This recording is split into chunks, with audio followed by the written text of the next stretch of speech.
Seguimos en el living y tenemos el gusto enorme de recibir a Roy Verocay. Él es escritor, músico, periodista, un hombre que sin lugar a dudas ha marcado a muchas generaciones y que está como muy identificado con el uruguayo, ¿no?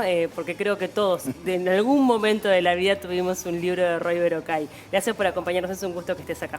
No, gracias por la invitación.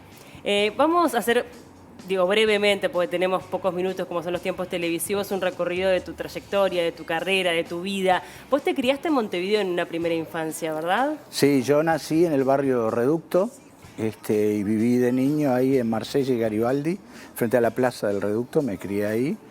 Después a los 10 años nos fuimos a vivir a Estados Unidos, pues mi viejo tenía un contrato de trabajo allá. Y viví hasta los 14 años y ahí volvimos y me fui a vivir nos fuimos a Parque del Plata. Mi viejo puso un taller ahí, siempre habíamos tenido casa, íbamos los veranos, fin de semana, pero ahí ya nos fuimos a quedar todo el año. Así que fui al Liceo de Atlántida. ¿Y cómo recordás ese tiempo en Estados Unidos? ¿Marcó de alguna forma lo que sos hoy? Y yo creo que tuvo mucha influencia, porque fíjate, de los 10 a los 14 son años muy formativos y yo agarré todo el periodo de la guerra de Vietnam, los hippies y toda esa cosa, toda esa efervescencia, claro. ¿sí? La agarré como chico, entonces uno lo miraba como de afuera, ¿no? Eso, eran más grandes todos, pero todo, la música, la efervescencia, la ropa, las películas, todo lo que había, como que eso te incide muchísimo. Entonces, cuando vine, traje como toda esa cosa que había absorbido, ¿no? Y ahí es que nace el músico, porque el músico aparece antes que el escritor. Claro. En realidad, en mi familia siempre hubo música. Mis viejos escuchaban música todo el día, tenían cada uno su colección de discos. Mi viejo escuchaba tango y folclore, mi madre escuchaba jazz, los Beatles, música de películas, cosas así. Entonces siempre hubo música, mi tío era pianista en una orquesta de jazz, mi tía era profesora de piano, entonces por ese lado, pero bueno, yo crecí rodeado de música siempre y cuando volví de Estados Unidos, empecé a ir al Liceo de Atlántida, ahí me hice amigo de algunos muchachos que resulta que había en esa barra, la barra del Arroyo Solís Chico, sí. Había varios que tocaban la guitarra y cantaban y eso, entonces nos juntábamos a orillas del arroyo a cantar y eso, y a alguien se le ocurrió que por qué no armábamos una banda. Y en esa época hacíamos tipo lo que ahora le llaman covers. ¿Cómo se llamaba la banda? Silos.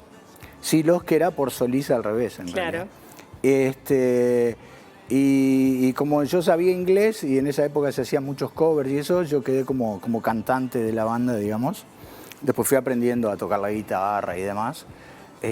Y trabajamos bastante con la banda. En esa época se tocaba mucho en los bailes y demás. Bien. Y ahí fue como arranqué. Y tu primera noción de que escribías bien aparece de la mano de una profesora de literatura que te lo marca, que te lo indica. Porque bueno, el amor por la lectura estaba desde el vamos, desde chiquito, claro, ¿no? Siempre leí de chico también. Así como estaba rodeado de música, también en mi casa siempre hubo muchos libros. Y leía mucho de niño también y de adolescente seguí leyendo. Y bueno, yo en realidad no lo tenía muy claro que sabía escribir, había empezado a escribir algunas cosas tipo letra de canciones, porque había descubierto que podía componer canciones, muy rudimentarias al principio, y algún poema o algo así, pero después un día una profesora de idioma español, de literatura, perdón, nos puso como escrito de escribir que escribíamos un cuento y yo nunca había escrito un cuento en realidad y me saqué la nota más alta de la clase. ¿De qué era ese cuento, te acordás? Era de ciencia ficción, me acuerdo porque era un astronauta que estaba en una base lunar y veía de pronto cómo se destruía la Tierra, era re pum para arriba, sí. Y me acuerdo de escribir 6 carillas de las hojas esas que te daban para escritos. Y la profesora me miraba, porque yo no era el mejor de la clase, ni por asomo. Y le llamaba la atención, iba y le pedía otra hoja, le pedía otra hoja más y me miraba como diciendo, él está enfermo, le pasa algo. Y me saqué la nota más alta y ella después me dijo que yo tenía muchas condiciones para escribir, que si seguía por ese camino, que capaz que podía lograr algo. Y a mí me re sorprendió eso, la verdad que no lo había considerado.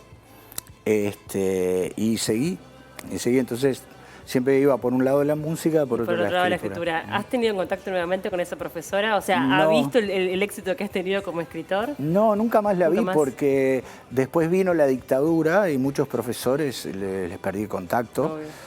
Todos los buenos profesores que había en el Liceo de Atlántida en ese momento prácticamente se quedaron sin trabajo, se tuvieron que ir del país o qué sé yo. Entonces la verdad que no la volví a ver y la tuve solo ese año y unos pocos meses, así que no, en realidad no logro acordarme bien ni del apellido, creo que era Fernández o Rodríguez o algo así. Bien. Recién a los 20 años es que una editorial te dice, ok, vamos por una Fue apuesta más, tuya. fue como a los 20, si mal no recuerdo, 26, 27. Ah. Porque ya fue a la salida, después de la salida de la dictadura. Pero sí, fue un editor ahí que estaba alargando una editorial nueva y me publicaron una novela llamada Pescasueños. A los 20 y algo, capaz que por ahí viene la confusión, me publicaron un cuento en un periódico de barrio y eso. Y bueno, que fue la primera cosa que me publicaron, ¿no? ¿Y cómo lo viviste eso, de ver algo tuyo publicado? Y la primera vez que vi algo impreso con mi nombre fue una cosa muy emocionante, ¿no? O sea, me llamó como que te pega, decís, pa. Lo mismo cuando tuve mi primer libro en las manos, así ya impreso y todo. Claro, ahí te das cuenta que no alcanza con que saquen un libro tuyo, que también alguien lo quiere lo tiene que querer leer. Y que eso no es tan fácil tampoco. Obviamente. Obviamente que has escrito muchísimos libros, cerca de 40, ¿puede ser? Sí, un poco más. Nunca sé el número exacto. Exacto, sí. En varias entrevistas vi que rondaba claro, porque los algunos 40. dejaron de existir, ¿viste? No se reeditaron y otros tal cosa, Bien. Pero anda por ahí. Pero sin lugar a dudas, el Sapo Ruperto fue uno muy importante. ¿Me contás la historia de cómo es que surge lo del Sapo Ruperto? Y bueno, el Sapo Ruperto es como mi personaje más conocido, ¿no? Yo les inventaba cuentos a mis hijos de noche antes de dormir y un año que estábamos de vacaciones en Parque del Plata, todavía no vivía ahí ni nada, uno de mis hijos encontró un sapo ahí en el terreno y andaba el sapo para todos lados. Y por alguna razón que nunca voy a saber, le puse Ruperto. Y como yo les inventaba cuentos de noche, les inventé un cuento con un sapo llamado Ruperto y como les gustó, seguí inventándoles. Y bueno, y un día los escribí y me volví multimillonario y famoso. El Sapo Ruperto siempre lo pensaste como un dibujito, o sea, había como algo también que estaba muy en la imagen, ¿no? Al menos Claro. en tu cabeza. Claro, en realidad originalmente yo me lo imaginaba con personaje de dibujo animado, ¿no? Pero claro, después mirabas alrededor y decís, estoy en Uruguay. No es un lugar más propicio para dibujos animados. Entonces de ahí surgió la idea de que fuera como una serie, pero de libros, no con el personaje. Entonces, por eso después lo seguí haciendo de esa manera. Y tiene como una estética y una lógica como de dibujo animado, ¿no? Entonces, que eso siempre de niño yo miraba muchos dibujos animados, sobre todo los de Warner, que siempre estoy seguro que me influyeron mucho en lo que hago también. El hecho de que esté el Sapo Ruperto ahí en Parque del Plata, en la zona del arroyo, me imagino que te debe generar también como emoción que hayan niños que van directamente para poder sacarse la foto con el Sapo Ruperto y haya Sí. sido algo creado desde tu cabeza, ¿no? Niños y adultos he visto Sí. ahí. Sí, a veces porque estás en la zona y bueno, cada tanto paso porque voy por el arroyo y demás y siempre hay gente sacándose fotos y eso. Es muy emocionante realmente y que sea el personaje el que esté ahí, ¿no? Porque es como que de alguna manera construiste algo que la gente se apropió de eso y ya pertenece como, no sé, al país, digamos, a la zona, al arroyo.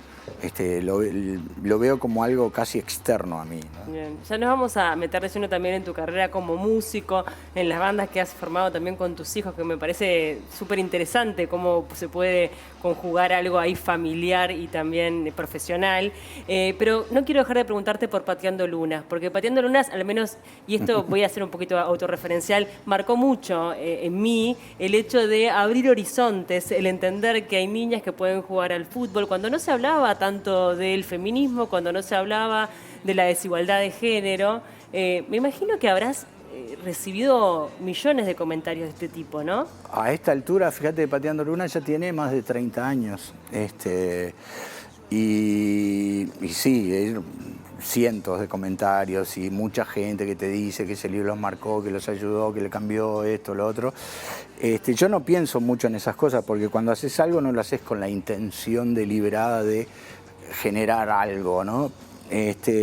Sí tiene que ver mis hijas en ese momento, la mayor tenía 9 años y la segunda tenía 7, Jenny y Micaela, y ellas jugaban al fútbol con los amigos en la plaza frente a casa y demás. Y un día le pregunté a mi hija mayor qué quería hacer cuando fuera grande y ella muy seria me dijo que iba a ser jugadora de fútbol. Y a mí me pareció fantástico, solo que en ese momento no había fútbol femenino, no había nada, no había ningún lugar donde pudieran ir. Y eso me quedó dando vueltas en la cabeza y dije, una niña que quiere ser jugadora de fútbol. Y me vino una vocecita que me decía, y no la dejan. Y ahí nació, o sea, el conflicto que da pie a toda la historia, ¿no? A toda la historia que después continúa con la hija de Maite también. Claro, ahora con el tema de la pandemia se me mezclan las fechas y todo lo demás, pero el año pasado salió Super Niña, que retoma el personaje de Maite, pero 30 años después, justamente el libro tenía... Porque me puse a pensar y me di cuenta, claro, ya llevaba 30 años, que ya era adulta y cómo sería su vida y qué sé yo. Entonces, Super Niña, la protagonista, es la hija de Maite. Tenés una familia muy grande. Sí. Sos bisabuelo. También. No puedo, ¿cuántos tenés? ¿Cuántos bisnietos son? Bisnietos 2. 2 bisnietos. Nietos 12. Impresionante. Hijos 5. Así que... ¿Y cómo es trabajar con tus hijos? Profesionalmente te digo, sí, con sí. el tema de Ruperto Rock and Roll. Bueno, yo ya tenía la experiencia anterior porque en La Conjura, que es una banda que tuve antes durante mucho tiempo, tocaban 2 de mis hijos. No son los mismos 2, hay solo uno que repite. Entonces ya en ese entonces nos habíamos planteado cómo hacer para que eso funcione y la conclusión fue que para que funcionara dentro de la banda teníamos que ser músicos integrantes de la banda, o sea, había que suprimir las jerarquías familiares. Bien. Y eso se trasladó después a Ruperto Rock and Roll, donde somos 3, no soy yo con el acompañamiento de 2 de mis hijos, somos una banda, cada uno aporta lo suyo, su instrumento, sus ideas, discutimos, cambiamos ideas, además, decidimos siempre de común acuerdo y la mayoría de las veces pierdo 2-1. Son muy buenos músicos ellos son muy buenos y músicos. leí por ahí que de alguna forma te exigen a vos también mantener un nivel y te presentan cosas nuevas. Son mucho mejores músicos que yo, pasa que yo soy el que compone. Pero entonces yo presento una canción y ellos la dan vuelta, la cambian, le hacen los arreglos, sugieren y ahí surgen otras ideas. Yo siempre digo esto, tocamos juntos porque son buenos músicos, no porque sean mis hijos. O sea, si tocaran mal no podría tocar con ellos. Es como que vos quisieras jugar un campeonato y no vas a llevar a tu primo y al otro si no juegan bien. Obvio. ¿Te identificás más como músico que como escritor? Tengo momentos. Toda la vida soñé con ser músico. Estoy casi que más tiempo dedicado durante el día al tema de la música y pensando en eso, o componiendo, pensando en hacer la música para, yo qué sé, he hecho música para obras de teatro o cosas así. Pero el tema es que ponele que escribo un libro, 2 a lo sumo por año. Entonces cuando estoy trabajando en ese libro, ahí estoy en escritor y demás, pero después el resto del año como que soy músico. Bien. Sin embargo, bueno, la mayor parte de la atención que genero y todo lo demás tiene que ver por el lado de los libros, aunque se han parejado un poco en los últimos tiempos también. ¿Qué estás escribiendo ahora? Ahora estoy escribiendo un libro nuevo del Sapo Ruperto, que según me di cuenta, hace como 4 o 5 años que no saca un libro del Sapo Ruperto. Novela, ¿no? Porque han salido los cómics, pero así literario, y es uno de los casos raros donde ya sé cómo se llama el libro y todo. Se va a llamar Ruperto Jurásico. Bien. Y va a tener un viaje en el tiempo. Me imagino, claro. Pero a los dinosaurios de acá, digamos, ¿viste? Tipo Tacuarembó, ese tipo de cosas. Sí. Cosas que han encontrado, entonces tienen más que ver con la época jurásica, pero en esta zona. Qué bueno. ¿Cómo te pegó la pandemia? Bueno. Y como a todo el mundo, ¿no? Había como 2 casos por día y estuvimos 4 meses encerrados con mi señora, que salía nada más que al almacén a comprar cosas. y aproveché, hacíamos gimnasia mirando un video de YouTube todos los días, escribí una novela, grabé un disco solista que se llama El Replicante, que está en Spotify. Me puse a estudiar piano, ¿viste? Entonces, bien, como que tal, el tiempo lo aproveché de todos modos, ¿no? Bien, eso está bueno. De alguna forma lograste que también que sea productivo, que sea creativo, porque viste que hay artistas que de repente se bloquearon y no pudieron, y en tu caso, bueno, no, a mí me salvó la cabeza, digamos, eso, ¿no? Pero ya te digo, era el principio que parecía que no pasaba nada, digo, como que era el fin del mundo, y en realidad comparado incluso con ahora, no era casi nada, ¿no? ¿Qué consejo le darías a una persona que esté del otro lado, tal vez un niño que te esté mirando, un adolescente o un adulto que diga, tengo ganas de comenzar a escribir? ¿Qué tiene que hacer? Bueno, lo primero es que tiene que leer mucho. No se puede ser escritor si antes no se es lector. Y a escribir se aprende leyendo. O sea, la mejor manera de aprender a escribir es leyendo. Y uno llega a un momento cuando quiere escribir que empieza a leer como escritor. Esto quiere decir que leyó un cuento que le gusta y después lo vuelve a leer y ve o trata el recurso. Claro, trata de decir, ¿por qué esta parte me generó suspenso? ¿Por qué esto me hizo reír? ¿Cómo hizo el autor para lograr tal efecto en las descripciones? Entonces uno va aprendiendo, no copiando, aprendiendo las partes técnicas, los recursos, ¿no? Y después, lo otro es que si realmente alguien descubre que es su vocación, pero vocación así, a rajatabla, que nunca deje de intentarlo. Yo cuando estaba así, a veces por momentos que me deprimí y no lograba cosas y eso, leí una vez a alguien que escribió una frase, no era la tal cosa, pero decía que un escritor profesional es un aficionado que nunca se rindió. Qué lindo. Y dije, tiene razón. Así que bueno, es el único consejo, no darse por vencido y leer mucho. Muchas gracias por acompañarnos, fue un gusto recibirte, éxito en todo lo que venga, el nuevo libro de Ruperto. ¿Tenés alguna presentación con la banda prevista? No, voy a estar tocando este sábado como solista en la Plaza de San Jacinto a partir de las 19, en un acto que hay ahí. Y en vacaciones de julio vamos a estar con Ruperto Rock and Roll en la Sala Citarrosa, con un espectáculo completamente loco que se llama Ruperto Rock and Roll en el espacio. Me gusta, así que bueno, ya podemos ir pensando como un plan para las vacaciones de invierno con los chiquilines. Sí, ya pueden ir sacando las entradas. Todavía no están. Me imagino que no, por eso ni siquiera lo dije. Bueno, muchas gracias, Rey, por acompañarnos. Fue un gusto recibirte acá en el Living. No, gracias a ustedes. Un gusto.